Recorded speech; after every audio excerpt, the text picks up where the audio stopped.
No helmet, just like.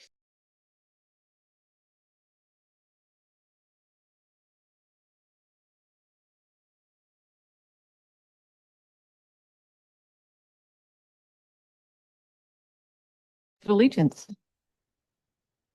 I pledge allegiance to the flag of the United States of America and to the republic for which it stands, one nation, under God, indivisible, with liberty and justice for all.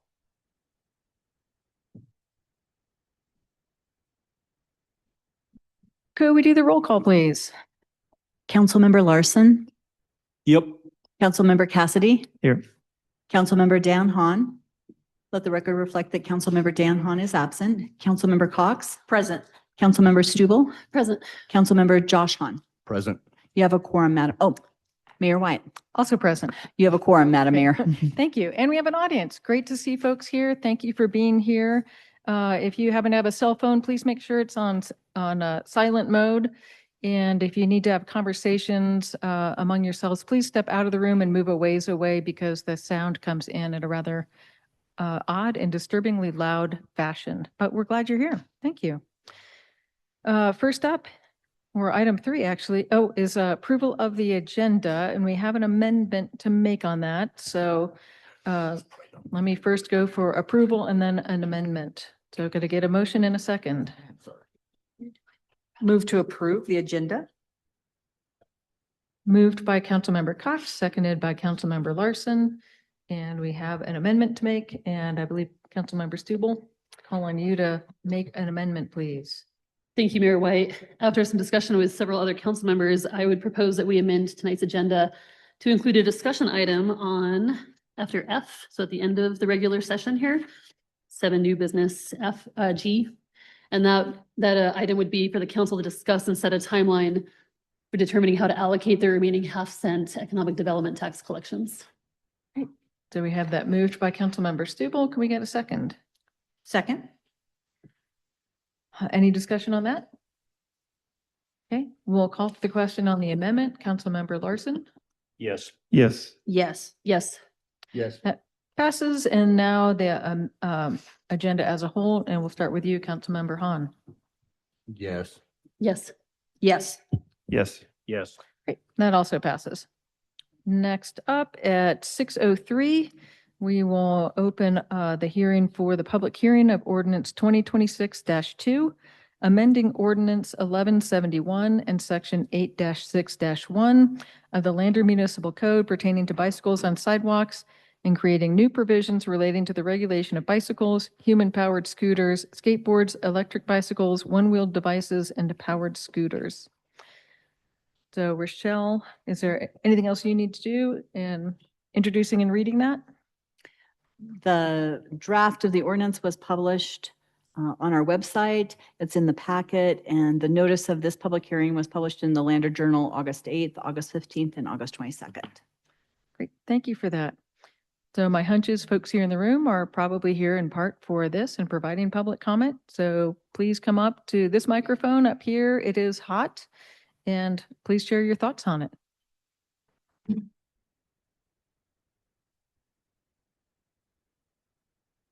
And while not required, it would be nice if you could introduce yourself. Sure.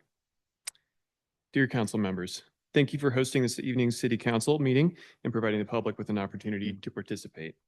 My name is Edward Barnes, and I'm a resident of Lander. I've spent much of my adult life working in the bicycle industry, and I currently volunteer as co-president of the Lander Cycling Club nonprofit here in Lander. I am here in person to express my strong support for the proposed ordinance as it is currently written. Simply put, we should encourage safe public use of our city streets for pedestrians, cyclists, and all members of the Lander community. And I think this achieves that, or it could, if it is approved. I appreciate the city. Sorry, hold on a second. I appreciate the city specifically addressing the use of electrical assisted devices, as they can pose a high risk to public safety when used improperly. That's all I really have to say. Thank you for your time. Great, thank you. Appreciate that. Anyone else for the public hearing on the bike ordinance? Hi there. My name's Jonathan Weaver. I live at 838 Washington Street here in Lander. I also want to express my support for this. I think there's a couple things that stand out to me. One, we've lumped all electric devices together. I know I've seen a lot of ordinances, draft legislation that kind of splits hairs between class 1, class 2, class 3 e-bikes. Scooters are a different thing. One wheels are a different thing. I really appreciate that what we're doing is recognizing that, hey, a bicycle that can travel 20 miles an hour with electric assist. I mean, I don't know many really young kids who could make a bike go that fast onto their own power. Maybe we've got a couple of the kids on the ski team. You never know. But I appreciate that we've lumped all those together, and so I would very strongly support this. I think this really does a lot to promote safety for all cyclists. Right. One thing I've told a lot of friends is, hey, if you're on a bike and you don't stop at a stop sign, that makes it more dangerous for me as a cyclist who does stop at stop signs, right? Because it changes perceptions about what cyclists do in Lander, makes people drive differently. And so I think setting these regulations really makes cycling safer for everyone who rides bikes. And then finally, what I want to acknowledge here is that I think like a lot of Lander residents, e-bikes are not new, but this challenge did kind of come out of nowhere in the past year. I think about a year to 18 months ago, I really didn't see a lot of e-bikes on sidewalks. They were around. You would hear once in a blue moon, oh, there was some kid at the dirt jump park who's got an e-bike. And all of a sudden, like, whoa, they're everywhere. And so I want to appreciate the speed with which the city has worked on this. I've been seeing communication about this from the police department for the past few months now. I appreciate that the agenda was posted with this on it, was made clear what the ordinance is. The ordinance itself is very clear. It makes complete sense to me. So I want to appreciate that the city has really stayed on top of this quickly as well for safety of residents. Right. Thank you so much. Great, thank you. Anyone else? Public hearing specific to the bike ordinance. Going once? Going twice? Okay, we will close the public hearing at 6:08. And following that, though, is our communication from the floor. So this is any of the topics, not just restricted to the bike. Please approach the microphone, state your full name for the record. This meeting and comments are electronically recorded, and comments on this section are limited to 3 minutes. So anyone who has public comment, thank you. Janelle Hunlander. I am requesting all of you to please table the discussion on the 1.5% funding and how it is to be spent, or how you feel it should be spent, until it can be put on a regular meeting, printed on an agenda to where the citizens know that it's coming up, that it's not just slipped through on an amended agenda. It's not fair to the citizens. It is their money. They need to have input. It needs to be put on an agenda for people to show up and talk. Thank you. Yeah, thank you. Anyone else for public comment? Okay, seeing none, we'll move to mayor and council updates, and Councilmember Larson, we'll start with you. All right, thank you. I don't have a whole lot here. Just remind everybody that if they're interested in grabbing a Wimpy burger from the senior center, that the tickets are on sale at this time, and they will be ready for pickup on the 12th of September. And just to update the council and everybody here, is that the Aposia Conservation District took a bunch of the community members out on a show and tell there last week, and just really had a lot of good things to look at and see where they've done some projects that help with water conservation and just water around the city. And that's it, Mayor. Thank you. All right, thank you. Councilmember Cassidy. Mayor, council staff, just abbreviated comments because I was out of the state for about 12 days. We'll start with saying thank you to the police department. Yesterday, we had some issues with some folks running chainsaws at late in the evening after dark, near to in our ward, right? were able to speak to the police department. They got over there and handled it very, very quickly and professionally. And they were able to come to a good outcome. So thank you for that, for the responsiveness and the professionalism from all those involved. The only other thing from me is the planning and zoning. There was some good work done with the folks there last week. I would encourage everybody on the council, if you have the opportunity, to maybe go back and review. There's been some heavy lifting done by those volunteers on our behalf, on the community's behalf. There's some sticky problems and some issues over which we will probably debate, deeply. I look forward to that for sure. But they're doing some great work for everybody. And if you can go back, if you have the opportunity to go back and kind of review the tape on that. And then I think that that's going to be coming to us in the near future. And I'll just stop with the wave tops there. All right. Thank you. Yes, ma'am. Councilmember Cox. I abbreviated as well. The only thing I wanted to talk about was the communication that was happening from 71 Construction on the chip seal was fantastic. There were flyers everywhere. People were aware ahead of time to make plans and to get it out there. And I know some businesses were impacted, I think bakeries specifically and those sorts of things, but at least the communication was out early.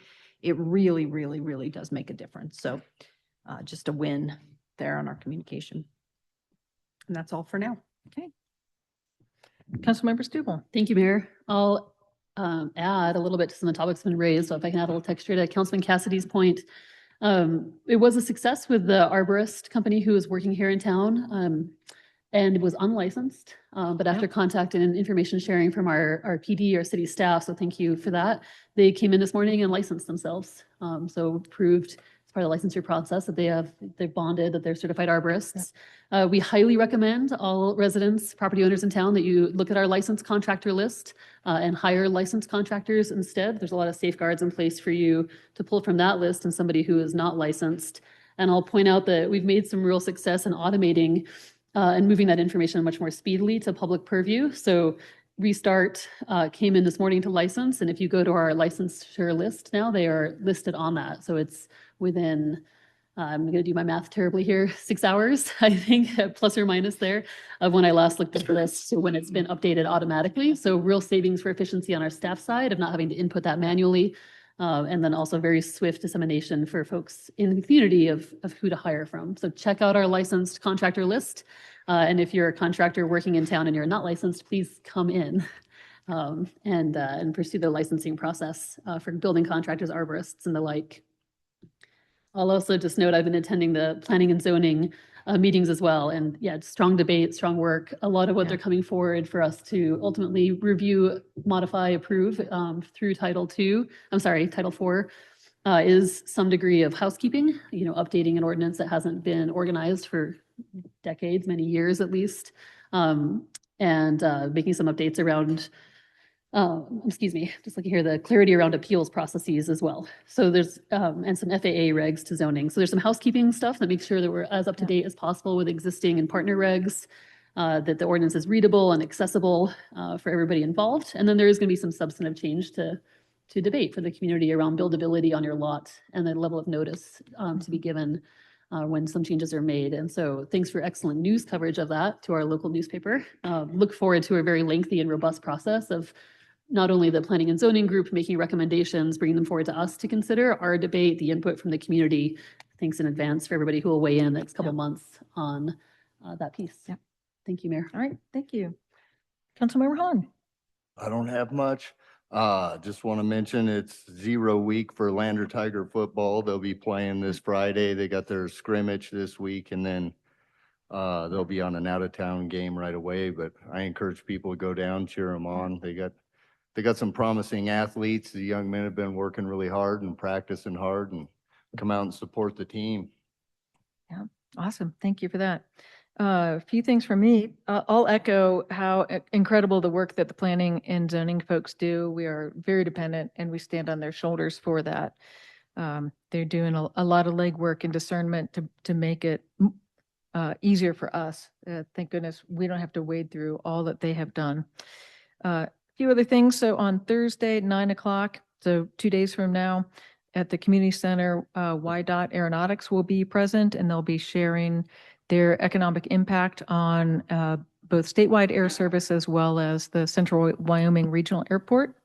So I would encourage folks to attend and learn more about that. Another upcoming meeting, I know council and especially Councilmember Cox, you've been curious about what's happening with the pool. Our next stakeholder meeting will be on September 1st. So I hope on the September 8th meeting to be able to give a little more in depth about where we're at and what's happening and next steps for that. You're very welcome. I agree. 71 has been nice and really appreciate their outreach for that. There were a couple of hiccups with putting their, roadwork signs and the pylons on people's property. We've communicated that to them, but it's tough to get that all the way through the organization. And I know, unfortunately, their sweeper for the picking up the excess chip seal, which I know zero people like chip seal, but it protects our roads and makes them last longer. It does raise a lot of dust, but that unfortunately is how that process has to be. I don't know if y'all are getting any comments about raccoons in town, but I've gotten a few of those, and I'm wondering if because of our cleanup work in McManus Park, if we disrupted some of their habitat, and so they're finding new habitat. But I'm having a conversation with Officer McCrae tomorrow about what we might be able to do with that if they're nuisance animals for that. Want to put a pin that Bruce Gallinger has again stepped up to organize the ceremony. This year is the 25th anniversary of the 9/11 incident, 9 o'clock at Fire Station. So please mark your calendar for that. Again, I want to thank the public for being here as part of the public hearing for the bike ordinance. I really appreciate, this really came in response to the public saying, hey, this is an issue. We need you to respond to it. So I know all of us have heard those concerns from our constituents. So I'm glad that's moving forward. Also wanted to note that while I know outside of town is quite brown and there continue to be concerns about water levels, our water staff have been very clear that we continue to have more water coming into Worthing than we are using at the water treatment plant. So please do not be concerned about water levels available for us. I know there's lots of headlines out there about drought in other places. We have sufficient water, so please don't be stressed about that.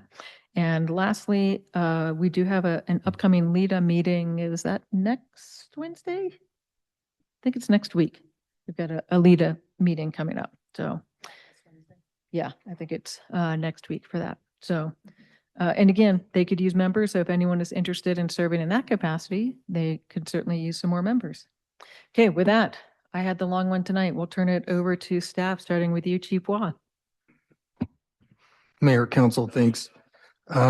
Busy, we're busy. iPro's currently here this week, uninstalling all of our old car camera systems, installing all of our new car camera systems. The rest of their IT staff will follow next week internally with the servers, the body cameras, and everything internally with the evidence management side of it.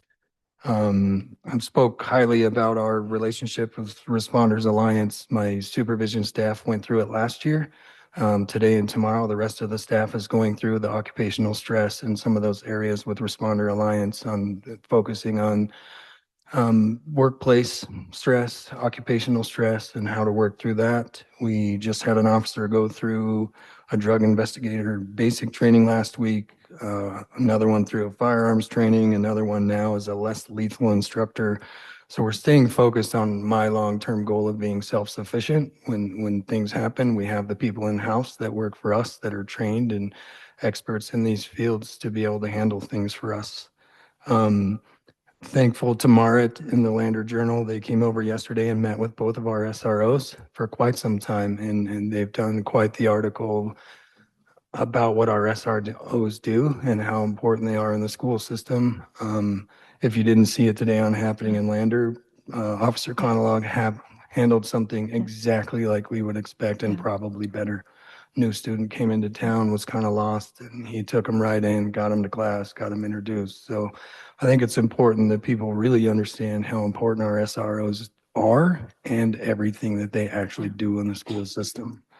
The only other thing I have is the CWC's Rocky Mountain Justice Academy officially started this week. So that will be the first iteration of Peace Officer Basic Certification at CWC. So outside of that, unless anybody has any questions, one more thing Councilman Cassidy pointed out, it was Corporal Tadwalt that took care of the tree trimming company last night.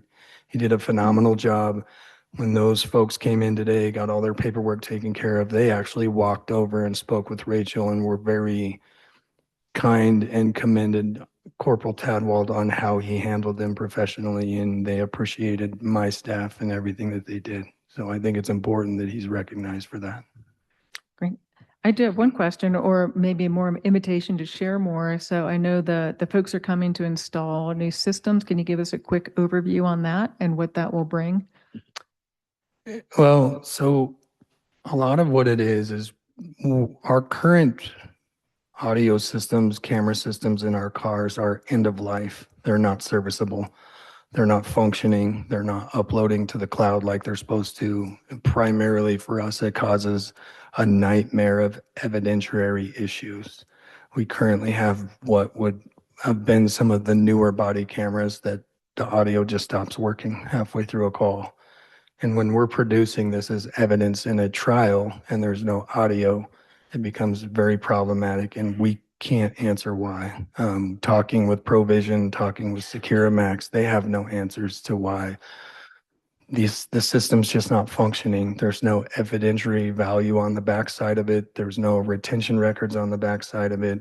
All of with iPro now will be classified of if it's a traffic stop, if it's a homicide, if it's a public contact, and it falls into the Wyoming retention schedule plan on its own in our system that regulates how all of our evidence is managed and where it goes. The amount of administrative time on the backside right now to produce car camera, body camera, and any kind of video to the court is several hours trying to find where the video is. The current one, if they walk in, dock their body camera, that's when it makes the file, is the day that they docked it, not the day that it was recorded. Sometimes it could have been a day, 2 days. It's hard telling. Our current body cameras loop for about 7 days and then it's gone. So this new system is very fully integrated with Spillman, which is our records management system. It automatically, when the officers turn off their camera, they put in a case number. It relates all of the videos, cars, body camera, and everything to the Spillman case. When it happened, the time that it happened, it just makes it astronomically easier for us to produce the evidence and have the records that we need. We will no longer have to move video off of the cloud into an encrypted Google Drive to share with the prosecutor's office. There's a function now where we just send them a sharing file where they can click into it and watch it right from our system. I mean, I could go on for hours. Probably Captain Martson would be better to explain it all than me, but I would love to, when this is all said and done, he doesn't know it till just now, but we'll do a presentation for you on the screen to show you how it operates and what it looks like and all the things that it will do that our current system that is not serviceable will not do. Thanks. I appreciate the headlines for that. Other questions for Chief? Okay. I do want to note, Lance had something come up and so he will not be present tonight. Yes, sir. Did you, are you coming for a public comment on the? Yep.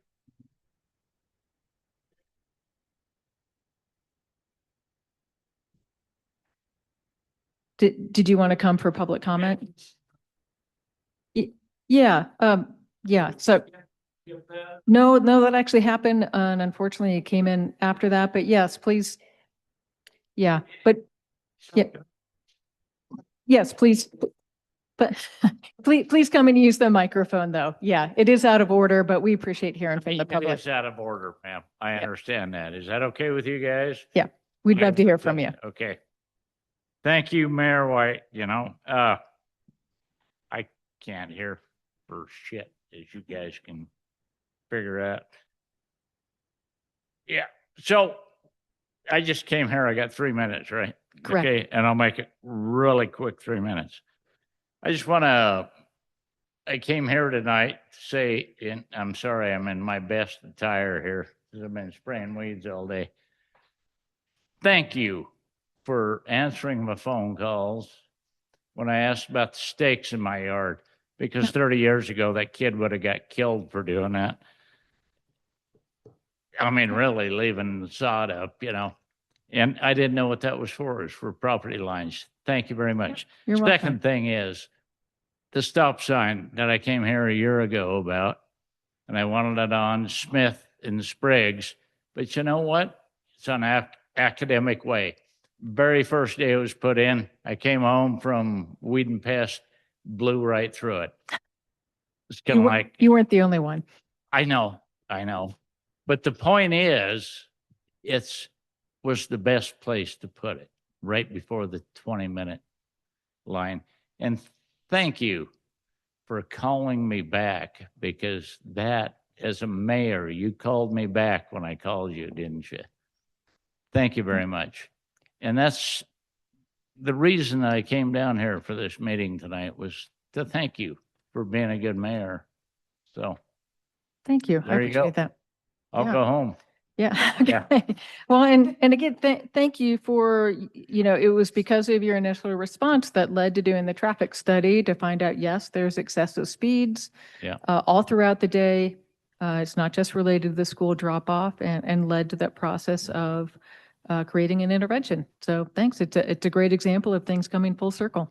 Absolutely. And I'm a member of that street, and I heard about half what you said. So thank you very much. Oh. Yeah. Okay, so on that note, Lance will not be joining us tonight. So Regine, we'll skip over to you. Thank you, Mayor and Council. I do have two updates. One is that on August 7th, we were notified by the Department of Environmental Quality that we are eligible for the voluntary remediation program at the Old Lander Depot. This wasn't as fast as his stop sign. It started a long time ago. In 2024, we did a lead-based paint and asbestos study on that. Both of those were found to be positive. In 2025, it was included in the master plan as part of the maintaining Parks and Recs facilities. And then in 2026, we got this letter that says we were eligible for the voluntary remediation program.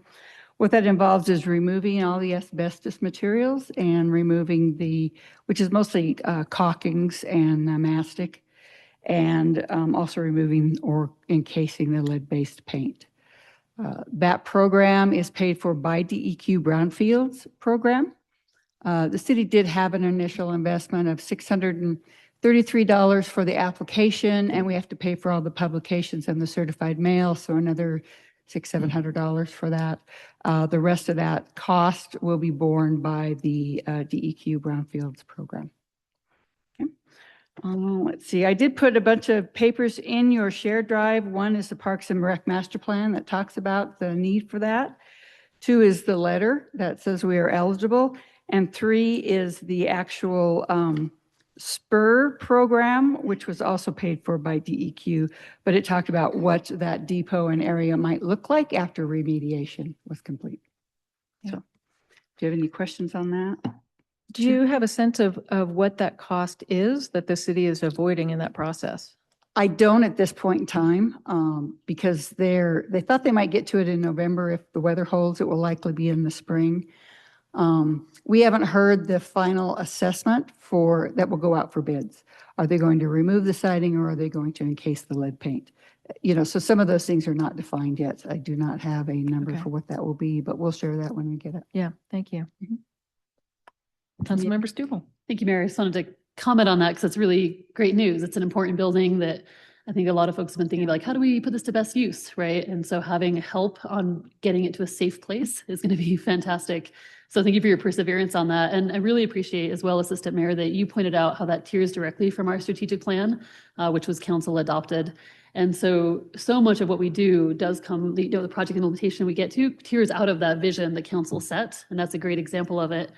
On the other side, I just want to opine for a minute, Mayor, if I could, that there are moments, as you pointed out, that we are responsive to pressing needs that come up from the community that are perhaps something we didn't consider during the master planning process. And the e-bike, e-device ordinance is an example of that we need to balance, right? Staying true to the vision and the priority projects that we want to tier off that master plan. Fantastic. And then we have to be responsive as well. And so I'm really grateful to see both of these sort of vehicles in motion, responsiveness to upcoming needs and then master planning long-term implementation. So kudos on the grant there as well. Thank you.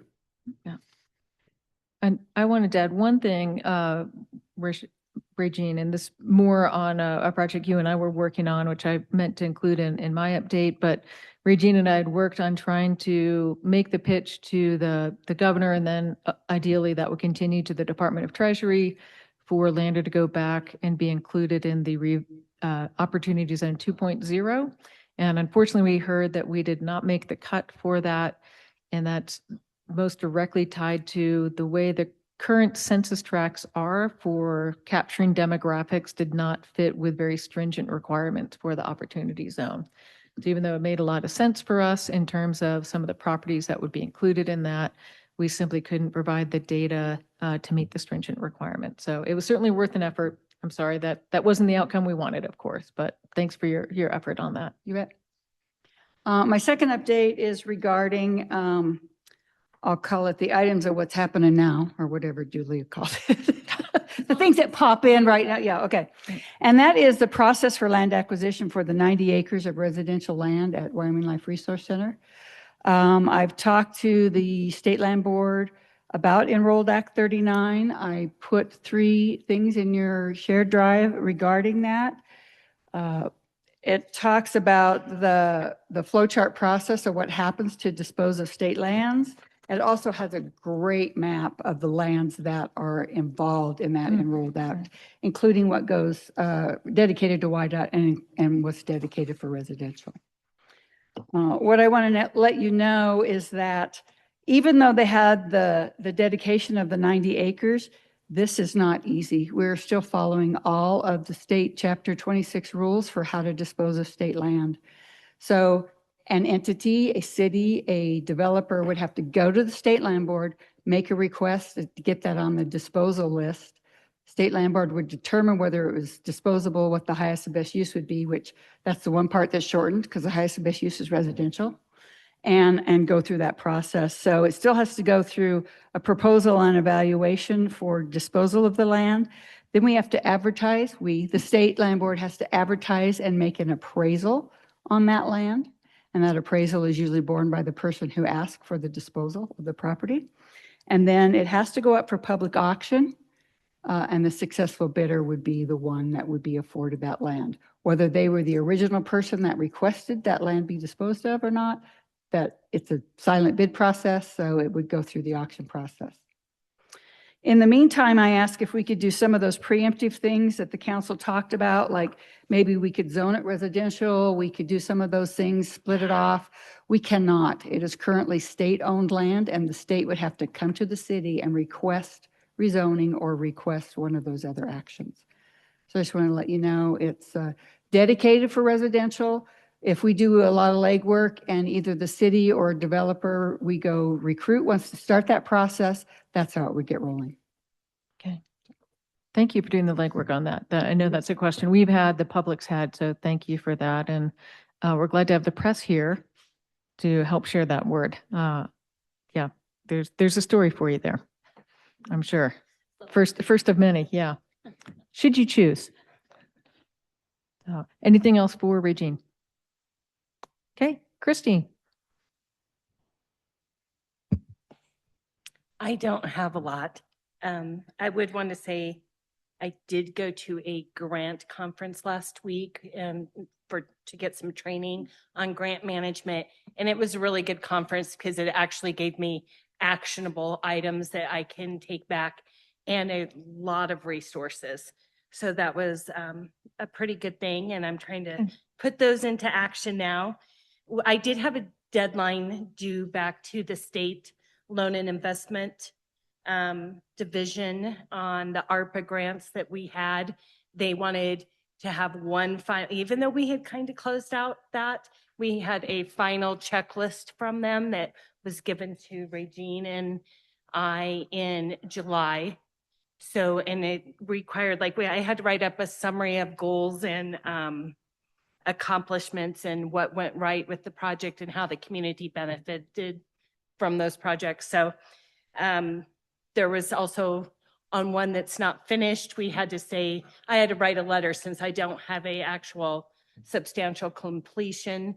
I had to write something up, then sign it and send it to him saying, the ARPA portion is done. The rest of the project, it will be done at this date, but it's that those funds are coming on us. So there were some things that we had to do there. I think one of the things we learned was there was some legislation that changed around 24, 25 about things that we just need to make sure there were good checklists that were given out. So I think one of the things was a personally identifiable information policy. And I talked to Rochelle, and I think she's going to work on, or we'll work on it together, but probably Rochelle, because I don't have a lot of time. She's going to work on putting that maybe into the employee handbook. So that needs to be added, because if you get federal grants awarded, that's something that they're going to start looking for on a single audit. So there's some more things like that. Like we probably need to, Regine sent me when I was in Billings, Shari wrote in 2020 a really good grant policy and procedure book, but things are changing. The federal government makes changes a lot, and we just need to make sure, incorporate and update those accordingly. So we'll be working on those things. And like, audit, year end, grants, that's my life. Okay. Do you guys have any questions for me? Questions for Christy? Okay. Thank you. Adam, your opportunity. I have nothing unless you want me to say something. Okay. And Rochelle. I have nothing as well. Okay, thank you. All right, moving on, our new business, action item. First reading and approval of ordinance 2026-2, amending ordinance 1171 and section 8-6-1 of the Lander Municipal Code pertaining to bicycles on sidewalks and creating new provisions relating to the regulation of bicycles, human-powered scooters, skateboards, electric bicycles, one-wheeled devices, and powered scooters. Could I get a motion in a second, please? Move to approve. Second. It was moved by Councilmember Hahn with a second by Councilmember Cox. Before we dive into our discussion on this, I do want to note again to the public and who are here, and if anyone's online, we certainly want to continue hearing your feedback about it. Call or email us with your thoughts. Come to the next meeting and provide public comment. This is an ordinance, so it has to have 3 readings. We do not have dates set for second and third readings at this point in time. So I noted that the one change that was made in our work session, we were generally along the ideas that we should not have e-devices transiting on sidewalks anywhere. And so that's the more substantive change. The other thing within it, rather than trying to note e-scooters, e-bikes, everything, just using the language e-devices, and who knows what comes next, right? We're trying to create something that's a little more timely, I guess, for that. So also, we got the feedback that the language about Main Street is cumbersome about the dismount zone, and we need to address that. But curious to hear any of your thoughts and suggested changes to this. I do have some, Yeah, Mayor. Councilmember Cox. Thank you. And thank you for the cumbersome discussion about the dismount zone. Because there's also, when you think about dismount, I do think about this being a little bit more of a show. And there's a part in this ordinance that says you can't be doing any tricks around town. So the dismount zone might be challenging. I have a couple of questions and some changes that I would like to talk about, but I don't have the changes in mind. So I'm going to tell you what my concerns are, and they're not great big, but there's the section here where it talks, it's section 8.06. There is no page number, but it's section 8.06 and it's number 3. And the language reads as follows: any bicycle, human-powered scooter, skateboard, electric bicycle, or powered device operated 30 minutes after sunset and 30 minutes before sunrise must be equipped with the use of the following. And then that's a forward-facing light and a back-facing light, which is great. I feel like that language might be a little bit troubling because I do have some criminal thinking that says to me, I only have to have it on 30 minutes after sunset and 30 minutes before, not the duration. So I'd like that language to be, because I would argue that that's what it says. Potentially, that could. So just some language in there. I don't have the language exactly, but somehow that it would be a duration versus a from. Yeah. Yeah. The chief has a comment. Yeah, Chief. My only comment to you, Councilwoman Cox, is that's direct verbiage out of state statute in regards to headlights on vehicles too, is probably where that came from. It's terrible. That's a terrible way to write it. You know state law as well as I do. It's very Uh-huh. gray. Yeah, But it's that's where the verbiage comes It's from. great. And then my next highlight to that is I'm also, there's a concern that I have with folks who are riding their bikes to and from a liquor establishment. And they don't have a lighted bicycle. Does that then generate probable cause for other not related to biking potential for citations? Meaning they could be traveling on a bicycle under the influence and be pulled over for not having a light Can they be stopped for not having a light? Yes. and then be charged for something else. I mean, potentially depending on how the stop goes, but I think I'm clear on what you mean. Would it be common practice for us to stop somebody without a bicycle light and arrest them for DUI on a bicycle? The answer to that is no. No, okay. Thank you. I like how you know how I think, which is concerning. And then overall, it actually really is a good ordinance. I think there's been some good work done on it, and the dismount zones I agree with. There was is there a diamond area too or something? You guys know what I'm talking about? Let me just check. Diamond, no, okay, never mind. Cool, thank you. That's all I have. Mayor, can I return to the dismount zone? Because what I appreciate here in this version is it includes what we came out of the work session with, as you named, that we actually don't want e-devices on any city sidewalk. Yeah. But I think that is now inconsistent with the definition of dismount zone. So I suspect we just need to clean this up a little bit in language. So I'm on page 2 of the Google Doc here for reference. It's definition 7, dismount zone. It currently reads that zone is where all bicycles, human-powered bicycles, scooters, skateboards, electric bicycles are prohibited. I mean, we are now making throughout the rest of the ordinance in section 806.2 that all e-devices are actually prohibited on sidewalks. So that feels inconsistent. And I don't know that, well, somebody tell me actually, I wonder if this is an ordinance specifically about the oh no, I'm sorry. It does have human-powered bicycles in it. It's not just e-bicycles. So we do need to have some conversation about where human-powered devices are also a dismount zone. I apologize. I don't think I have the correct language to put forward right now, but I do think that that's now inconsistent. So we need to clean it up. So I think what you're saying for the, so folks following along, this is section 804 definitions, item 7 under that. Yep. So dismount zone, maybe where the operation of human-powered bicycles, scooters, skateboards, and all electric-powered devices is prohibited. Thank you, Mayor. I think as we wordsmith in action here, and I'm not at my full powers with a bit of a cold Yep. tonight, I wonder if we actually, what we do here is we amend the definition number 7, dismount zone, to be human-powered vehicle dismount zone, and then have that be a list of human-powered devices, because that's what we're specific to in that particular zone, given that e-devices are now, as defined in the rest of the ordinance, prohibited on all sidewalks. Would Oh, that gotcha. achieve, Yeah. I'm looking for expert advice, would that achieve consistency? I think she's spot on. I mean, she is off her game. That was a little muddy for us to get there, Right. if I'm being Well, honest. Yeah.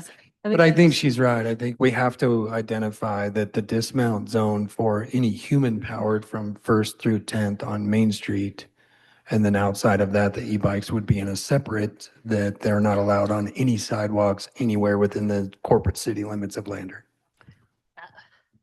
Yeah, and I think this came from our original ordinance, it was. simply It was before there were any anythings, and Main Street was the dismount zone. Perfect. And I get what you're saying from that, but I think if we're using, maybe we just need to change that to specifically state on Main Street, no wheeled devices, human powered or electric, can be on the sidewalk. Can be used on the sidewalk. They must be walked. That's correct, Mayor. And I think So where that just then keeping gets- it cleaner, specific to Okay. Main Street, and then have a section of, E-bikes are also prohibited Yeah. on every Yeah. sidewalk. Perhaps, I Yeah. was gonna, other option there perhaps is we have a 7 human-powered vehicle dismount zone as specified here, list what they are, where it is, it's Main Street, and then E-device dismount zone is every public sidewalk. And so there's 2 definitions. Yeah. Based on what vehicle you're in. okay. So given that it is this is a meeting where we could make an amendment, would you like to try to make an amendment now or wait for a second reading and come with something better crafted that we could consider adopting at that one? I look to let's see, any head nods from council on Are folks okay with? that, going that direction? Let's make the amendment then. Yeah, and then we can chew through it on the second one if we need to as well. Okay, great. Perhaps. I'll do my So- best here. Councilman Larson looks like he has a question Yeah, on this. so- Councilmember Larson. I do. Thanks, Mayor. I'm trying to find it in here, but I thought, now, are you saying that the e-bikes and stuff are not allowed on any city sidewalks? Correct. Correct. And Yeah, I think that we need to look at something there. I thought that I read it where it was just on the no-fly zone or the dismount zone. Yeah. That was the only place that, Yeah. Mayor, if I may. yeah, that came as a result of our work session discussion, Councilmember Larson, that recognizing the speed of interactions with pedestrians and the weight of these devices, as well as drivers backing out of driveways have expressed concerns like, I'm looking this way for a vehicle, but someone is coming on an e-bike at 28 miles an hour I on the agree with sidewalk. you, but I seen something here yesterday, day before, something like that, that here's mom going down the street. She's out in the street, kind of running the traffic or, interference for the 2 kids on these little glider bikes, and they're on the sidewalk. And Yeah. I just don't see a problem with those little glider bikes. In fact, I think they're a lot safer on the sidewalk. Absolutely, yes. And so is that covered in here somewhere? Or is that one of those things that human powered bikes are absolutely prohibited and shall be shot? Absolutely not. So those would be human-powered bicycles, and those can be on any Lander sidewalk other than Main Street sidewalk. So the human powered. Yes. Okay, Yeah. that's the difference there. Yeah. Okay, thank you. Yes. That cleared that Yeah, up. glad you clarified. Yeah. Thank you. Other comments, questions? Councilmember Cassidy? Mayor, I might have a version control issue. I just have one question, or I have a couple of questions on section 804, the definitions, the sub portion 7. It's bolded. And again, I apologize if this is a version issue, but the 7A reads on this one, Yeah. south side westbound of Main Street from First to 10th Street, and the northeastbound side of Main Street from Lincoln Street to First. Is that what y'all have as well? Yeah, and Yeah. that's that's not accurate. Okay, Yeah. great. So my other kind of comment on reviewing it is that, and this might be aspirational, but, and this is a bit unique in the sense that who's the target of this ordinance, right? Primarily, hopefully, aspirationally, it's children, and their parents. On some previous ordinances, we built matrices into our documents to clarify information that we were communicating. I would love to see this completed and posted or handed out or made available to kids in schools and whenever they contact law enforcement, and it's easily digestible by a child. I think a matrix helps with that. We've got a lot of different pieces of information. We've got human-powered vehicles of many types. We've got electric vehicles by many types. We've got geographical differences between on adjacent Main Street or not. And all of that, if you read it and you are, an adult, you can wade through it and you can kind of, understand what you're looking at. And it would be really awesome if this was approachable by children. So if there's any way to Right. add that. So, Yeah. thank you for that awesome segue. Yeah. We didn't plan that.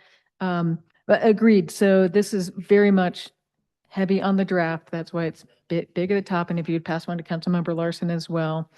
So continued refinement in terms of how this gets laid out. This can be giant poster boards at schools. It can be pamphlets. The bike shops are willing to support us in education. I would disagree that that target is just for kids. I've seen plenty of adults riding e-devices inappropriately. So it really needs to be out to everybody. And again, appreciate conversations with the cycling club members and their effort to spread the information proactively to join us in our support of wanting to do the carrot, not stick. You know, we want to catch kids doing the right thing and reward that, not trying to punish kids for doing the wrong thing. That's way better. Of course, I think we all agree for that. So, you know, again, this is very, very draft form, but I think it shows we can do some clever visual ways of getting the word out. Principals at all the schools have been very willing to help in whatever way they can for it, the SROs, et cetera. So I agree that it needs to be a strong educational component, and I feel really confident that the community has stepped up for that. Again, because they're all saying, thank you for taking this on. This is an issue, and yeah, we need to educate our kids. Like we want kids to be able to bike safely around town. I think we all agree that that's one of the great joys of living in a small community, just have that independence, and we want them to get to wherever they're going safely. Councilmember Larson. Yes, thank you. On 8.06, 2A talks about first responders operating and they can go in the no-fly zone. But do we have any current vehicles that our first responders are using that are similar to that or that would qualify there? Just curious.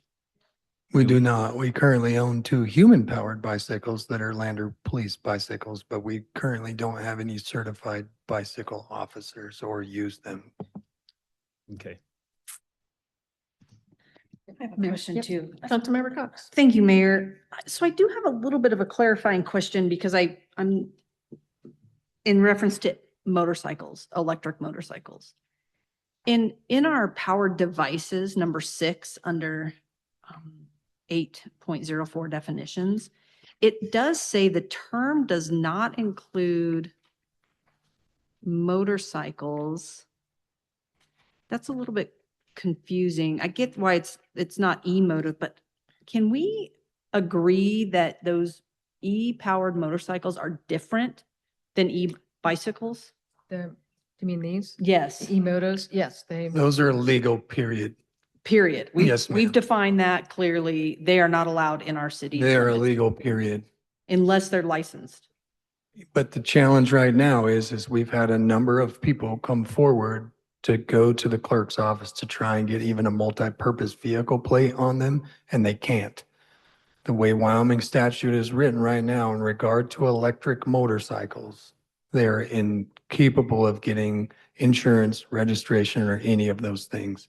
Okay. So to be on a public street or highway or publicly maintained roadway, they're illegal under current state statute. Perfect. Okay.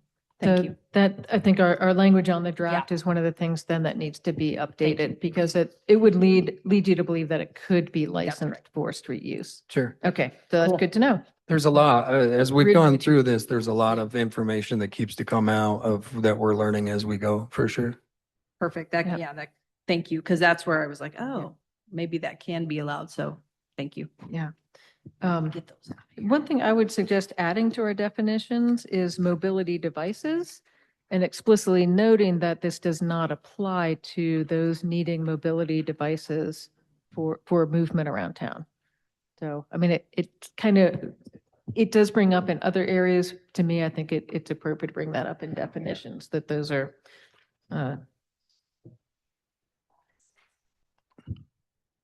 That brings, Mayor.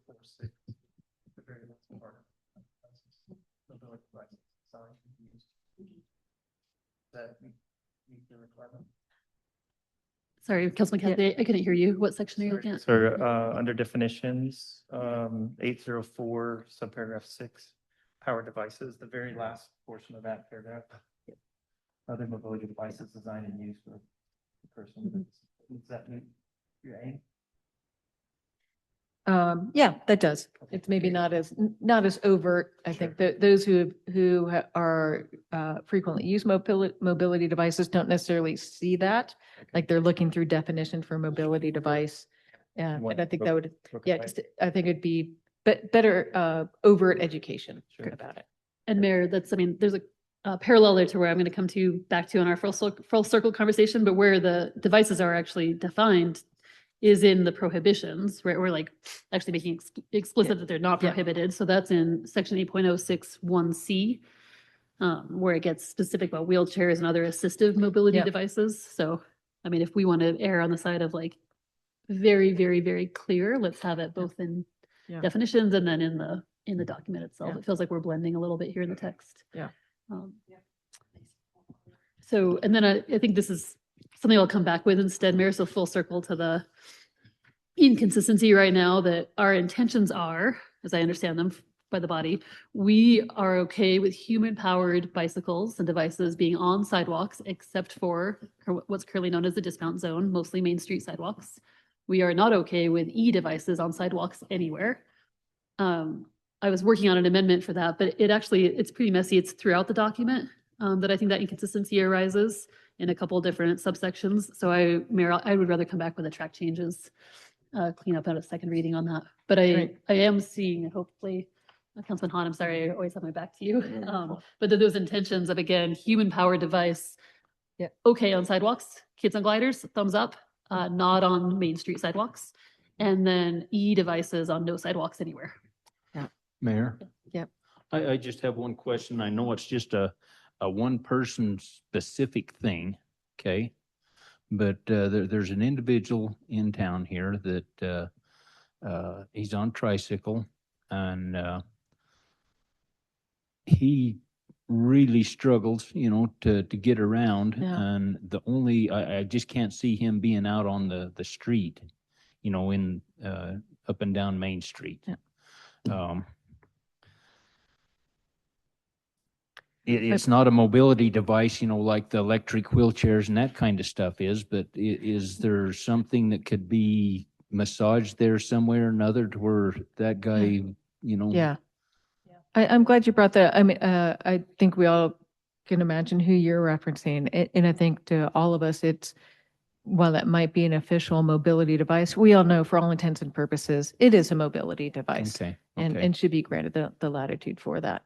Okay, Yeah. thank you. I also want to note for any parents who are here and this is saying, hey, my kid plays on their one wheel in front of our house on the sidewalk. Like we're not talking about outlawing that. It's, kids zooming up and down the street, that kind of thing. And I trust our officers have their discretion that they know kids playing on their device in front of a house versus booking across town kind of thing. So that is certainly not the intent of this, is to ban kids having fun in their house. So, Councilmember Cassidy. One safe ground on 8-06, paragraph 5, subpara A. This version has, it references section 8.04, bracket 6. Does yours show that as well? Should that be 7? Bracket 7? Section 8. Dismounted zone. Just some cleanup. Oh, work. yep. Okay. All right.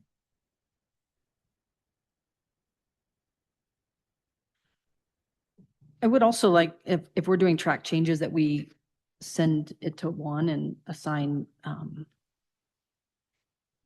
our council president to do that. Just for you and the mayor, so that we're not all, so we could have one. Yeah, I'll work with Rochelle to make sure we've captured all these things, get another set of eyes, and then when we decide it's appropriate for a second reading, Yeah. we've got Because plenty. these of seem to time be all head nods, that there's Yeah. not been, I just know that got a little challenging and we don't want to be talking behind the scenes. Yeah. And so we Yeah. want to make sure that we're doing it. Yeah. Yeah, Mayor, I'll join you in that. Yeah. Yeah. Yeah. And bring that forward as, again, Yeah. back to council for full review. Which also brings up a process question, since what we have here are a whole lot of track changes that we don't want to incorporate yet. I think ultimate we're saying is we will delay voting on this until that point in time when we can really have our first reading with the track changes. So I want to look over to our legal counsel here. What's the appropriate way to do that? Like, we kind of turn this into a work session as opposed to a voting topic. So do we need to formally table any vote on this until? You could table it until, I mean, if you table it, then you're going to have to specify the date that you're tabling it to so that you can have a work session. Because you're right, this has turned into a work session. In the future, sometimes maybe it's best if we present this at a work session before it comes for first reading. We did, actually. Oh, Yeah, enough. you're out of town for that one, but yes, Okay. we did have a work session on it, and yeah, so it happens. No, that's fine. Yeah, Yeah. so if you want to table it, you just have to table it to a specific date, and then you can have another work session to be able to wordsmith some of the things that you want. Or you can just go through the process and make the updates because you've got 3 readings. Well, 2 more. Yeah, so my recommendation would be let's continue having conversation about any changes we want to see, put that into a document that shows track changes. And as we finish that, then we can have the conversation about tabling it. Do we have sufficient documentation of what we'd like to see changed to be able to have our official first reading on the September 8th meeting? Or would we want that at a later time? So file that one because that motion would need to come from one of y'all from it for that. Are there other changes that we'd like to see for that point in time? Oh, not seeing- Okay, not seeing any other desired conversation topics for this. So I would entertain a motion to table this as noted for a specific date. And Mayor, I wasn't fully following you there. It might be my fault. So you are looking for a tabling motion for a work session first, before first reading? I don't think it needs to be a work Okay, great. session, given our agreement about the changes that we've made. So I think with a tracked change version in front of us, I think we could vote on the revised draft. Sounds great. I'm also hearing the alternative is that we could just approve on first reading and bring targeted amendments to second reading. Correct. Yeah, so either way, so council, I'll leave it to your discretion. So pass as is. Yeah. Yeah, I mean, I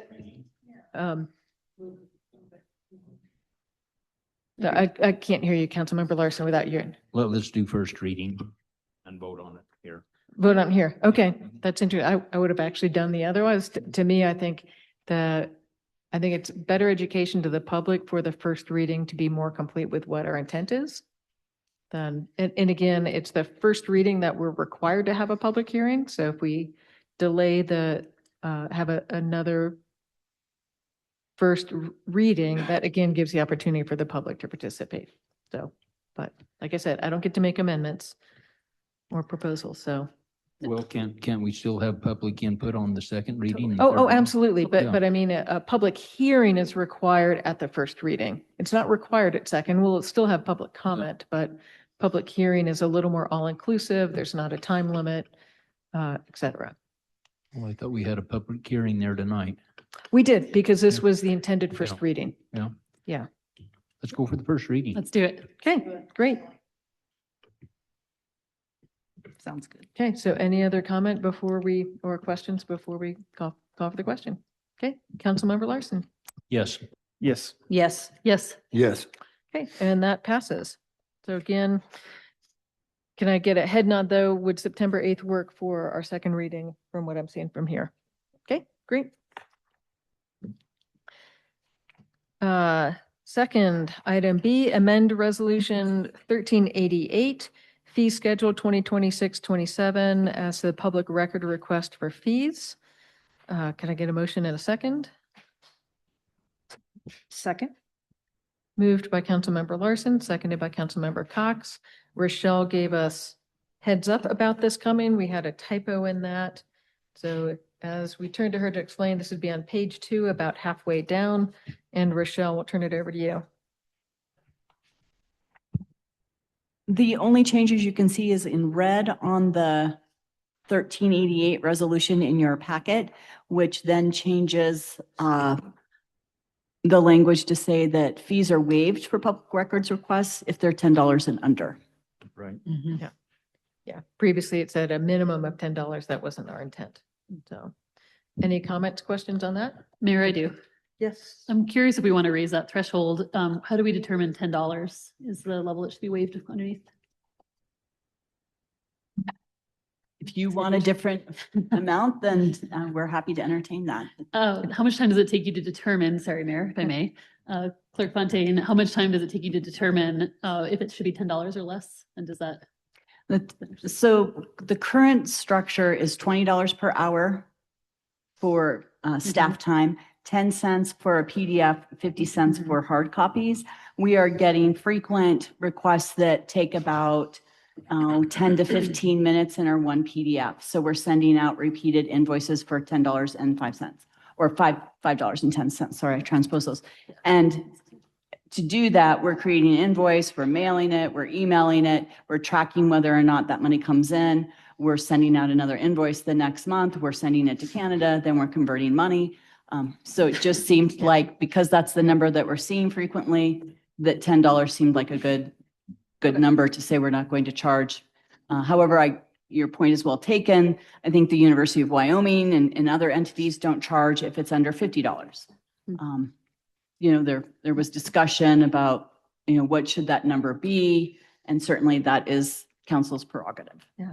It seems like we tend to have, and I'm perhaps oversimplifying, but either very simple records request of something that takes just minutes or something much more substantial. So would you say that's accurate, Rochelle? Because you're the primary, you share them with me, what's come in, but you're ultimately the one addressing those. And it seems like they're either really simple ones that take very little time, making 2 copies, that's just put it out the door, or it's something that takes a lot more time to investigate, making multiple copies, et cetera, et cetera. So it's a generalization. I would actually say most of our records requests are in the dollar amount of somewhere between $11 and $21. Most of them. Yeah. I mean, Mayor, I think the heart I'm trying to get at here, Clerk Fontaine, is looking at like the amount of back end work to collect $15. So if we raise this to 25, would you say that that would save you substantial, or you and other staff, substantial billing, invoicing, tracking work? Yes. Oh, okay. Great. Mayor, I'd move that we have the fee waived if the cost is $25 or under. Okay, we have a motion by Councilmember Stubble. Can we get a second? Second. Okay, I'm going to go with Councilmember Hahn.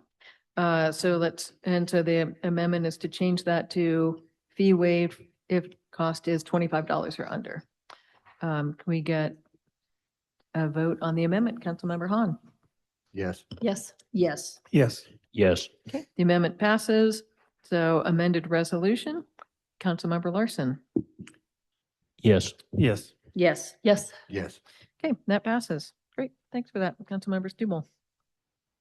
Item C, approve resolution 1396, authorizing payment to Fremont County School District number 1 in the amount of $25,000 for the use of the Bruce Grizzly Aquatic Center. Can I get a motion and a second on that one? So moved. Second. Moved by Councilmember Cox, seconded by Councilmember Josh Hahn. Thank you, Mr. Harris. Superintendent Harris is here. Thanks for our conversations about this. So one thing, or a couple of things I wanted to share with you, because I know this was likely to be a question for you, is what this will expand to is essentially adding 2 more blocks of 2-hour recreation swim during the week, Monday through Friday, and then another 2-hour block on the weekend for that. So an additional 6 hours. I want to reiterate that Angie Hendrickson, who's the pool, I'm not sure what her official title is, supervisor, is working really hard to make sure she can get sufficient staff to make that happen. Because of the reduced hours during the summer, that impacted her overall workforce. So now she's trying to get some folks back on board to be able to make those happen. And much appreciated that. from her, as well as I asked for a little more detail about how that funds were decided. And I would call what we've been offered is the friends and family rate for that. And meaning it's really direct costs only. It does not, even for, there would be, some of the hours would be one of the permanent staff, full-time staff, which not just their traditional work hour, but not included in that is their, benefits, the retirement, health insurance, et cetera. There's no utilities included in that, repair and maintenance, nothing. It's a truly bare bones. I very much appreciate that we got the friends and family rate for that. And also I commend the district, as y'all have probably seen, they're looking at the use fee and what can be included in that. So there's some state legislation about what can be included if other entities use their facility. There are some limitations in that when we looked at that at our last stakeholder meeting, and Senator Case and Representative Larson were there with us, and we brought that up, and we're like, oh, there's some key things that really would have been nice to have included in that, like repair and maintenance, replacement costs, those kinds of things. But I think it's great that the school district is looking at that. And I bring that up because I don't want us to think that in the long run, that's the rate we should be basing expanding recreational use on. I don't think the friends and family is ultimately going to be that sustainable rate for maintaining the pool.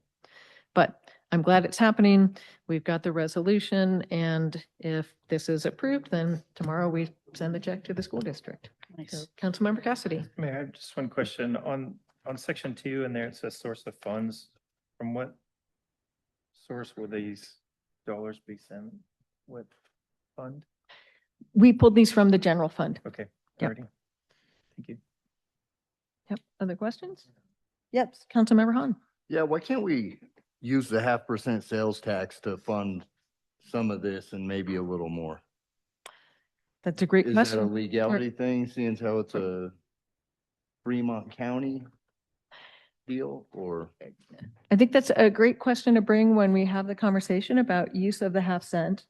And I think one of the questions I think I would encourage us all to think about is staying close to the fidelity to the original ballot language, and what does that look like? So, but I think Economic that's, development, and- that pool brings in the- a ton of revenue to this city. yeah, and I think it'd be great for when we have that conversation to Let's do it. come with a proposal. Yeah. So, okay, anything else on this? Councilmember Larson? And please use your microphone. Yes. Just one quick question here. Is this a one-time deal, or is this going to be an annual type donation? That is a question I will have to look at budget time, of what the true use is, what is feasible in our budget, also recognizing that we subsidize our own recreational opportunities and facilities as well. So to me, the larger question for council is, what is our comfort threshold or threshold of comfort about how much we subsidize these facilities Sure. Okay. for that? So that's a long answer. Yeah, Mayor. But for right now, it's a one-time. Correct. Okay. Yep. Thank Yep. you. Councilmember Stubble. Mayor, I was just going to add that specific point Okay. to be clarity to we budgeted for this fiscal year, 25,000. We are approving one-time payment of 25,000. There are future discussions to be had that we all, I think, look forward to. Okay. Anything else? Okay, can we call for the question? Councilmember Larson. Yes. Yes. Yes. Yes. Yes. Okay, that passes. And item D, approve and authorize the mayor to sign the memorandum of understanding between the City of Lander Police Department and Fremont County School District Number 1 for School Resource Officer Program fiscal year 2026 to 27. Can I get a motion and a second, please? So moved. Second. Moved by Councilmember Cox, seconded by Councilmember Cassidy. Chief, we'll turn this over to you, and in doing so, I'll also note on 201, that date needs to be updated. So it's correct at the top. And in 2.01, it's the old dates. Chief, fill us in. We covered this last council meeting. There's not a lot to add. it's the city of Lander bringing the SROs back to the police department in the summer for anywhere between 4 to 7 weeks to capitalize on their work in the department to help us reduce overtime and fill some shifts, as well as help with the school district's funding for the SROs. Yeah, beneficial to all, which is pretty awesome. Any comments for the chief? Mayor, Lapis. I do for chief, or I'm not sure who. So take a stab and then send it over. This reads to me as being applicable for 1 year. And so would we redo an MOU every school year? We redo it every single year. Okay. And the reason that we do that is the pay structure changes, or if there's a COLA raise, or if, because the amount of money that the school district pays us covers their entire salary for the school year, including all benefits. So if anything changes with retirement, health insurance, any of that, that fiscal number changes every year. That's why we redo it every single year. Great. Thank you so much. And along those lines, I would add that the recalibration committee, when they met, they heard about all kinds of things about the impact of the funding silo. And one of those was about SROs not being explicitly funded. And so that could also be a change that would change the school's interest in maybe keeping them back to year round, to be determined. For that. Great. So, I do have a Councilmember Cox. quick question about the body worn camera section where it says that it would be, it doesn't have to be activated, which I like, especially in schools. Is there, you and I have talked about this for a minute, is there an, I don't know, some way that that camera records even if it's not activated? So the camera, when it's on, our current loop is what I guess we'll call it. It's dependent. There's not a specific answer from the current body camera manufacturer that we have, anywhere between 2 to 3 days. If there was an identified exact date and time. So for instance, if Officer Conolog is in the school, an active shooter comes in, starts shooting, his thought process isn't going to be, oh man, I have to turn on my camera. He's going to start returning fire, whatever he's got to do to mitigate it. If we know that exact date and time, we can enter that into the software system and it will generate a video if the video is there. That's interesting. I appreciate that explanation because it's 3.14, just by the way. It does say too that the district and that's the school district requests that as well. So that could be something that they could then generate. Maybe there's an incident or something that. If they have some type of incident that they, potentially one of our SROs were there and had a body camera on that may have caught it. Again, I'm going to do a little research with iPro. We're going into new. I'm not sure what their settings are. I can only speak to what we currently have at the moment. Okay. So when we tried to research it before to figure out if there was this magic for 14 days, for Right. 22 days. And when I talk to them, they don't have an answer. They just say over time, they overwrite themselves. Could be anywhere between 24 hours and up to 7 days. Sure. But again, I guess my stance is if it's something like an active shooter or something, we're going to know within an hour or less that where we can go capture it if we need to. One of the aspects of body worn cameras that we don't recognize as frequently in the criminal justice field is the protection to the officer. Correct. So in the event that there's a allegation towards their behavior or their conduct. And so that to me is more important sometimes with, when you're interacting with students in particularly high escalated situations, that there's some protection also for the officer in the event that they're alone. I'll tell you, probably in the last, we'll say year, maybe 3 times I've had to use that function to hopefully capture a video. And every time I've done it, it's in protection of our staff of a false allegation that was made.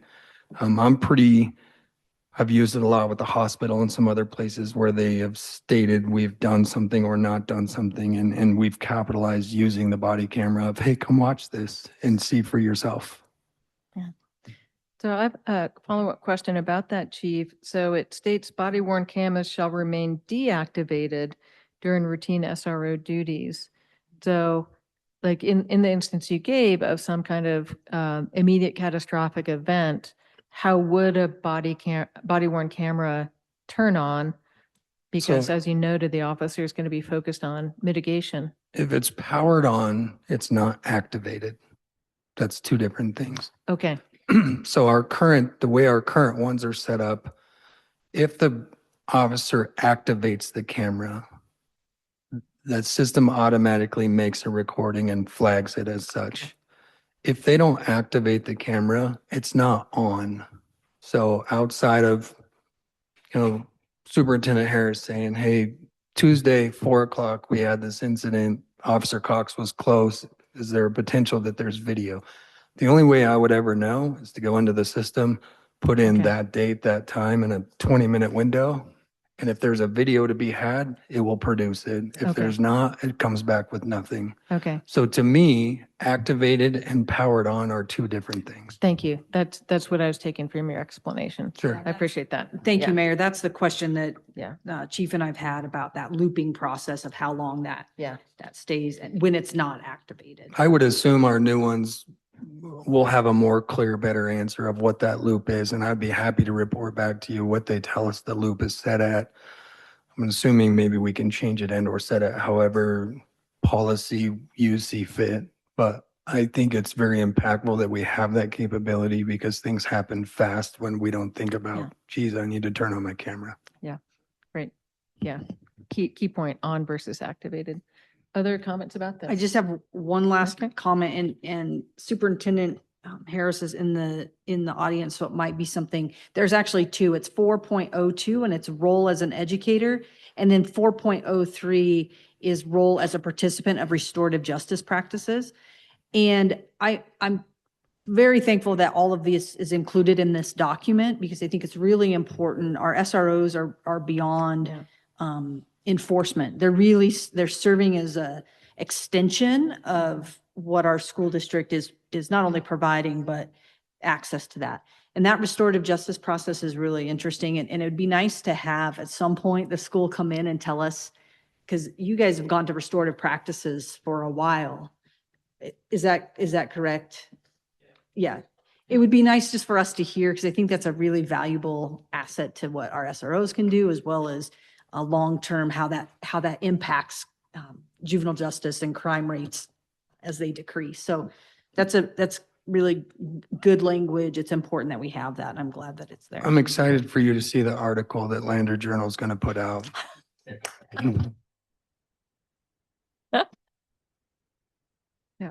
Great. Councilmember Cassidy. I've got a couple questions about paragraph 3.05 and its subsections. Do you have it there? 3.05, it says SROs shall follow the following. Are these conditions for interviewing students suspected of criminal activity at school? Can you move your mic, sir? I'm Please. sorry, yep. Thank you. It talks about questioning students at school, and then 3.0501, questioning a student at school. I'm just going to kind of paraphrase through it. Questioning a student at school about subjects that may result in criminal consequences or may identify them as a victim of crime shall be reserved for circumstances that constitute a serious and immediate threat to an individual within the school community. That description of serious and immediate jumps out, and it stands out in there. It says precautions will be taken to ensure that broader school community is not made aware of this activity. Notice of such questioning shall be given to the principal or designee in advance. And then 30502, and that's the one that I think I have a little bit of concern about, is that it essentially says that the parents don't have to be notified prior to. If the student to be questioned is under the age of 18, the student's parent or guardian must be notified prior to questioning unless there are exigent circumstances. Such circumstances could include urgent health, safety emergencies, makes sense, or if the officer believes that notifying the parents or guardians will jeopardize the investigation. So That second part, troubles me a little bit. I understand why. So under Wyoming state statute, at the age of 12 years old or older, if you are the suspect in a violent crime, you're not required to notify the parents before interviewing. We do. I'll tell you, we do. Specifically, I think a lot of this applies to the school district's rules in regard to if you're going to question a child, the parent needs to be notified through the school district's rules. There's only been one occurrence that I can think of in my time in Lander where there was an issue that was potentially going to move criminal outside of school district rules per se. We paused it at the school, moved him out of the school, down to the police department, notified the parents to let them know what we were doing and why. That will be common practice for us to do. I think an example of where that would apply is if there's a potential that the parent is involved in the same crime as the child, then we, as we do with any suspects, we separate them first to get their story versus letting them coerce together a unified story. Right. If that cleared it up or muddied it, I'm not sure. A little bit. 3-06 that follows essentially says that you cannot search their person possessions or lockers without notifying the parents, So we protect that property. But at the same time, it seems that in that 3502, which you answered to, that those children those minors can be questioned by law enforcement without the parents being notified. And I just, I really struggle with that, I understand the example you gave of the minor and the parent, being involved together. Some of the clarity I think that's frustrating and or not clear is the search and seizure rules and regulations. That's under the school district. Their rights are completely different than ours, right? For my officers to conduct a search and or seizure of any person or any person's property, they have to have probable cause to do so. And in more often than not, especially when it involves a juvenile, generally a search warrant is obtained first unless it's an exigent circumstance. So in my 22 years of Wyoming law enforcement, I'll tell you, it gets muddy in the search and seizure because schools do with their safety searches and what they do and trying to have law enforcement involved during those is always kind of a pretty gray area. So we at Lander PD hesitate further on the safer side of we're generally not involved unless it's agreed upon or the agreement between the principal and the SRO is this is a school ramification disciplinary action only, then they sometimes can assist in that. But more often than not, the school personnel, staff, they're the ones that do the searching and all the things because it's a different set of rules than it is for us as the police. And that's helpful, and I appreciate that. And I'm reading them together, and I'm comparing them, and Sure. the questioning and then the searching, and I understand if it's exigent, being able to question them. If it's not exigent and it were to jeopardize the investigation, would it severely damage your ability to do your job if we were to require the parents to be notified if their children are detained by law enforcement or being questioned and they are minors? That's something I really struggle with. So the knee-jerk response I have to you, only because it was an occurrence that happened here that we dealt with, is there was some very major safety issues in the home in regard to the child. And the information obtained from the child did in fact bolster into the probable cause for the arrest of the parent. So to me, calling that parent to get their permission to interview their kid that's going to implicate them severely hinders the safety and security of the child. I don't know that there's a very clear cut what you can write when and when not to do it. I think we have to trust the judgment of our SROs and the combination of the meeting with the principals, with the superintendent at the right time of, is this a time where we need to talk to these children or this child before the parents are involved? That's a decision that they make because I think every scenario is so much different. That's why I refer to I mean, I'm sure everybody knows which one I'm talking about. We had to secure some kids rather quickly and get them removed from the school, but we had to talk to them first without tipping off that parent because that got a little dicey that day. Yeah. Just last thing from me, and then I'll be off this topic. But with your exposure across the state and your deep understanding of this, it's a challenge, I think, with minors, right? And their rights, and those parental relationships and their rights, right? And in your career, I think you understand exactly what I'm driving at 1,000%. as a parent, right? 1,000%. You and I I are both. understand. Mhm. Have you seen many or very few cases such that parents feel like they have not been able to intervene on behalf of their children, to help them?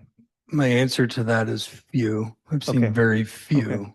And so this is something that I spoke about in front of the legislature. They were asking me for some direction on funding and different things. I'll tell you, this is the 4th school district that I've worked with in my entire career.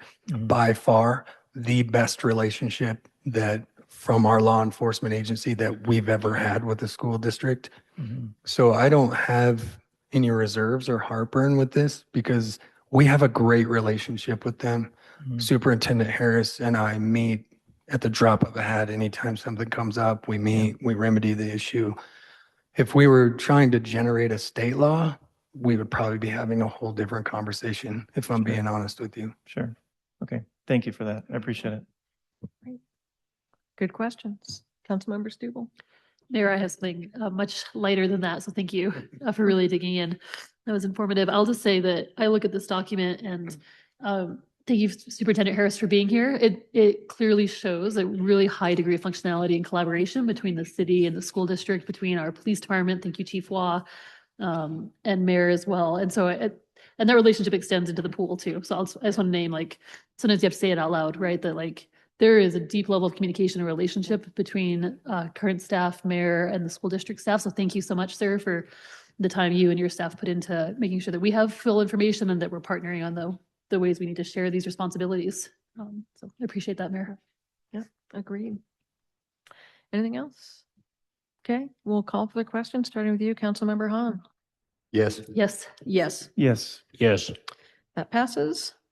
Item E, approve payment of invoice number 144286 to Vector Solutions for Police Department Professional Standards and Policy Trackers in the amount of $5,173.17.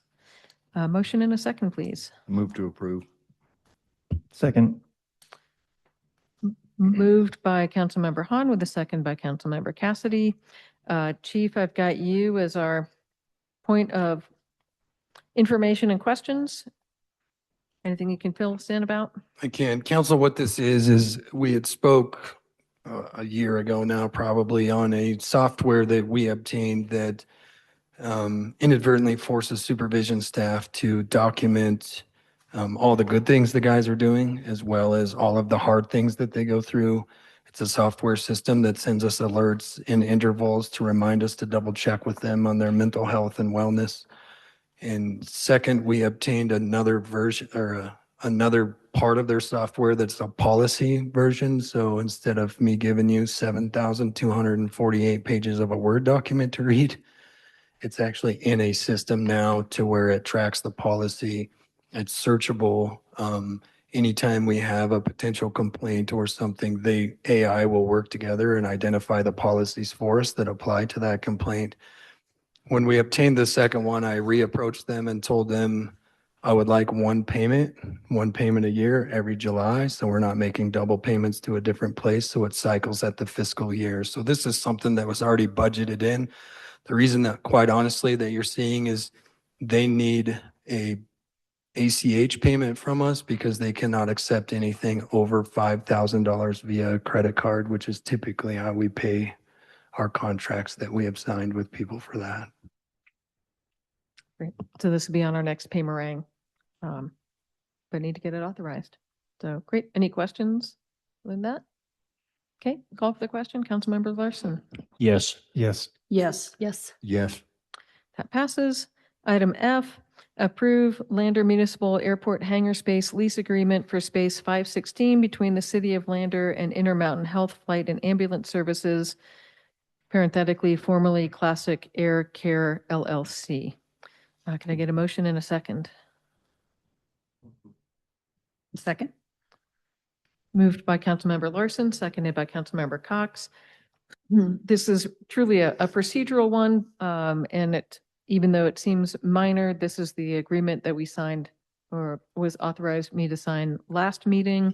We recognize that the name was incorrect, and bringing it into a council meeting is really the only way that it makes it trackable both in the immediate and long term for that. So we didn't want to just change the name in the office. It should come before council for that.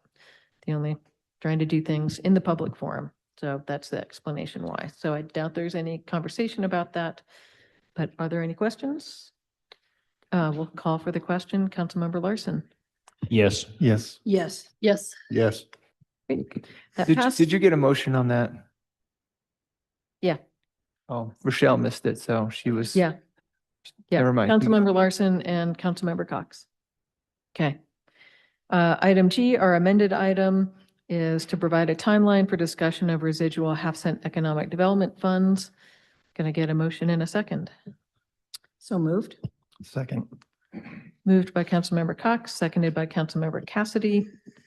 Mayor.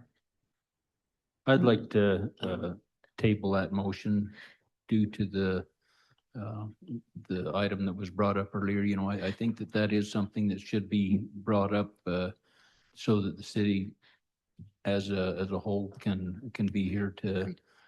Yeah, so this is a timeline for that discussion. This isn't discussing it now. Can we as a group decide when we want to have that discussion so we can advertise it to the public? Okay, all right. Yeah, and I appreciate that coming up. I think for some of us, one of the things we wanted to consider in how residual funds would be used was whether or not the 3/4 cent initiative was successful or not. So seeing where that went, I think was, again, for some of us, at least one part of what kind of bridge funding might be needed, or if the initiative was not supported by constituents, then planning a more scheduled termination for that. But again, welcome. I think it'd be great to have these conversations. Councilmember Hahn has brought up some of his questions about it. So is the September 8th meeting an appropriate time for that? Or do we need more time to formulate our ideas about how to use those funds? Thank you, Mayor. I do have a couple. So I'm going to go Oh, Councilmember Cassidy sorry. first. I'll defer to you Yep. first, please. Throwing elbows. Thank you. I apologize for interrupting you. And thank you, Janelle Hahn, for commenting on that. I think we all agree, but we need to start having the discussion about getting it on the agenda so that we can have a plan. Because right now we don't have a plan, and that's not good fiduciary in our part. So we need to get it on the agenda. And so that's how we are using our authority to do that. I think that there's a couple of things that we need to be able to hear from staff about recommendations. So I think that there's a couple of steps here. We need recommendations from staff and what their plans are. I know we have talked about this a couple of times.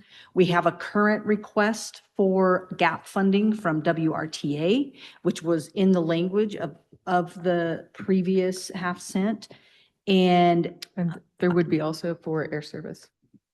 Right, but the interesting thing about air services, they haven't come and made multiple requests to us, and WRTA has, and we've seen them in our email. And that I take either blame or credit for that, because again, we've been waiting to see where this went before making any formal request for that. Sure. So please don't take that as lack of interest in it. It's until we know what happens with a 3/4 cent. It's really a moot discussion. I disagree fundamentally. We have a half cent funding available, or a funding balance, and we need to be transparent so that people understand what our goals are. And that we can kind of come with some really quality discussion So, about what that looks like. Sorry, I meant it's not moot about that, but I specifically told the FAST that because there's either continued funding for the bridge or a giant void, can we wait to see what the success is? Sure. So what I'm saying is, please don't think that the lack of coming before and requesting indicates lack of interest or need or anything like that. I don't And think agreed that we need a complete plan for Yeah. the use of those Yeah, funds. thank you, Mayor. I don't think that there's a lack of interest. It's evident that the airport wants more money from us. There's never been any question about that. What I want to hear is, what are the other options and ideas that are available to us? And we need to have a timeline. So the sooner the better, because yes, that did pass, which is, yeah, went to the voters. The voters said, yes, perfect. Now, but we also still have our responsibility, and I want to make sure that we're good. So Yeah. I would say, yes, could we be ready to have it on the next work session where we discuss it? That gives a month of time where staff can be prepared. You know, I think it's also, we're a representative board, so it's not really what we want. It's what, you know, maybe if the community has some input as well, there's larger aspects of that. So we want to hear from that. And I also am concerned with some, and it doesn't mean we have to agree. So what I'm saying is, in a month, could we have a work session that says we could have plan, but we're also kicking the can down the road for some people who have requested. So I don't know if we could then put a request on the next business meeting that has been floating out there by WRTA, so that we could at least, you know, have a timeline there where we can respond to that request for gap funding. And then in the next work session that we extensively discuss what our options are with this funding. For residual funding. Yeah, that's what I would Got it. recommend. Okay. So before moving on to other comments, like general head nod, or should we wait for that? You want to? Contingent on an answer. I'm gonna get them. The work session, do you have anything drafted in it to any of the agendas for any of these future? Are we gonna overload our timings? Because this is gonna be a heavy lift that we all want to participate in. So for the September work session, which would be the next one, correct? Is that what Yes. we're Yeah. looking at? I don't believe I have anything currently scheduled. We have about the last 20 pages of the employee handbook, but it may not be as time sensitive as this issue for sure. And also tonight's work session, both involved Lance, so they will not happen tonight.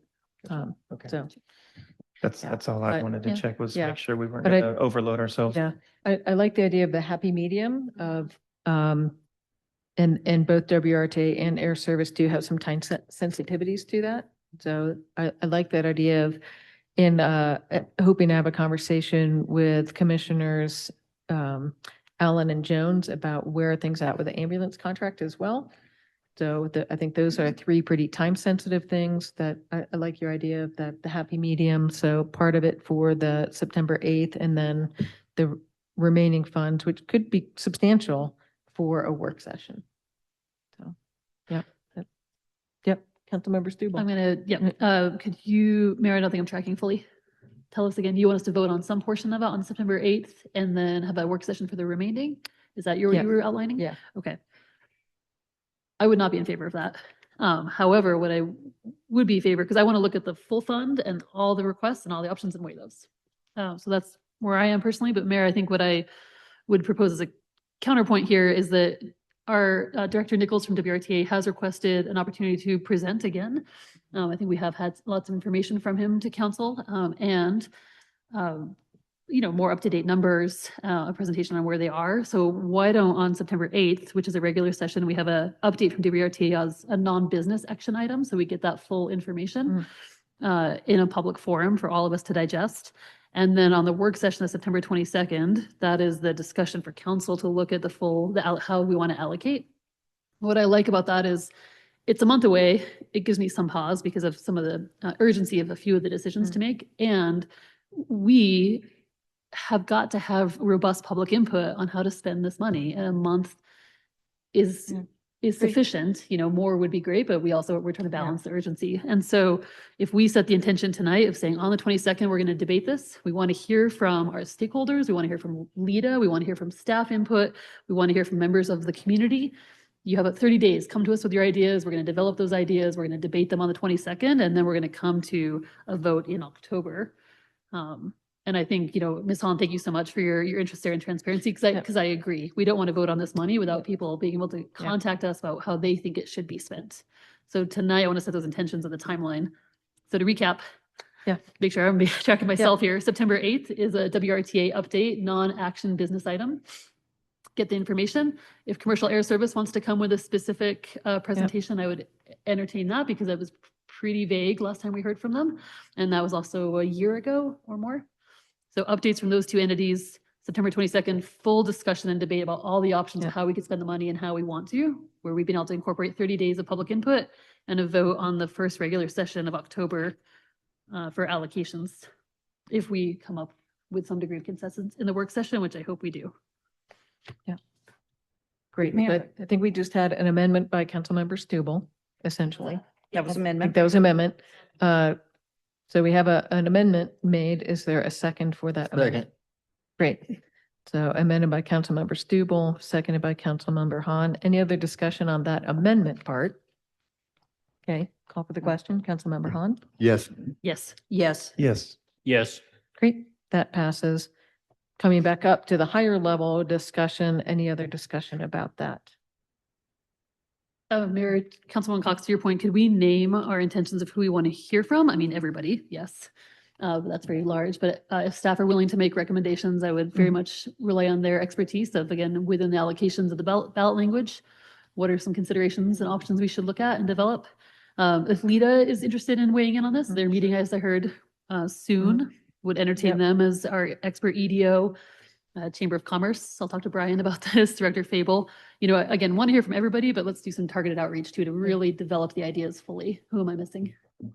Fire department. Yep. There's a lot of people. I mean, everybody is the list, but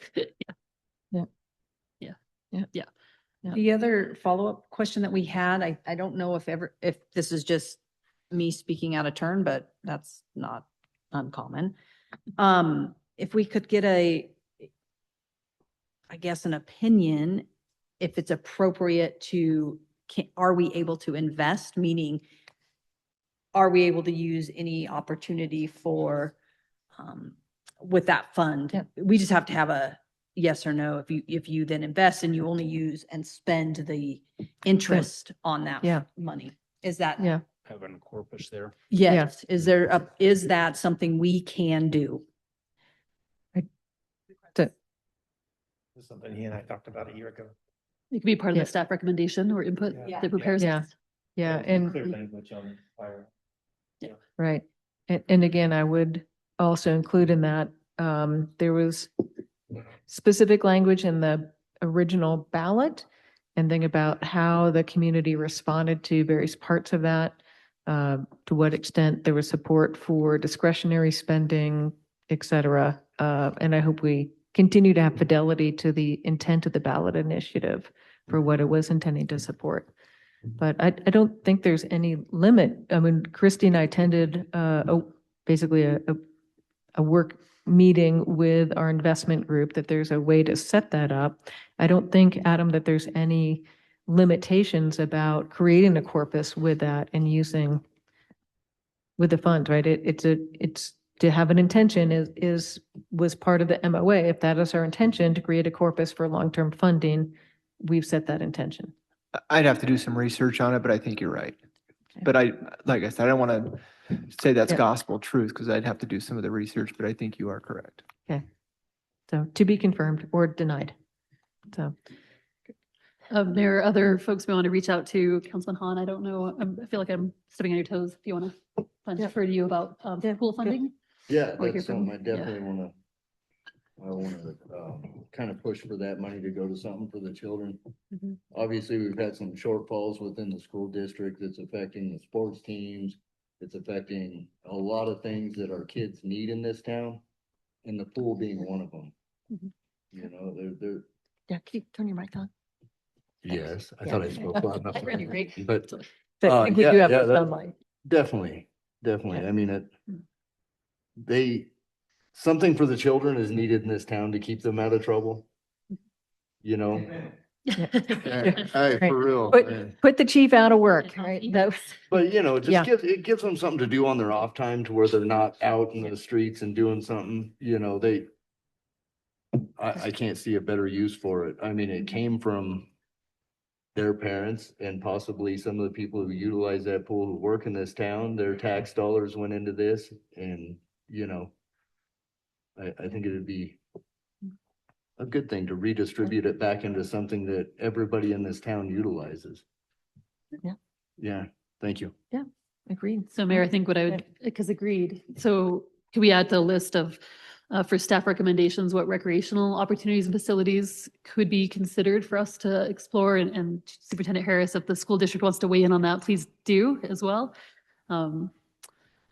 Yeah, I'm really grateful for this conversation. I'll say that being really transparent when we need this kind of input, saying here's a date by which you need to come to us with your ideas. We're going to debate on this date. Like we haven't had this degree of clarity until now. And so I hope this results in really robust, extensive, engaged public input from stakeholders and from all the people in town as well. So come to us by the 22nd, I think is our call and request. And we want to hear from you. Yeah, actually, I would say ideally the Thursday before that, so that we have fair, time but- to, if there's particular proposals Mhm. or, conversation points, or would you consider this? Yep. It can be included in the agenda packet. And agreed, and Mayor, and then I may also request that might be a work session that would behoove us to have public comment prior Yeah, to debate as well. yeah, I mean, now we're doing Tuesday, second and fourth are standard business meetings that include public comment. Great. So, Great. yeah. So for folks who want to comment on that, during the on the work session topic, need to join the public comment meeting for the regular meeting on the 22nd. We Yeah. can make that clear too. Yeah, and Um, as always, welcome calls, emails ahead of time. 100%. For that. Thank So, you. Awesome. All right. So now can we vote? We already have our amendment on it as a whole. Councilmember Larson. Yes. Yes. Yes. Yes. Yes. And that passes. So next up is to move for adjournment. Can I get a motion? Move to adjourn before I can get you all sick. Second. Okay, moved by Councilmember Stubble and seconded by Councilmember Cassidy. Councilmember Hahn, Yes. Yes. Yes. Yes. Yes. and we are adjourned. Thank you for another night of great conversation. Chad's offering you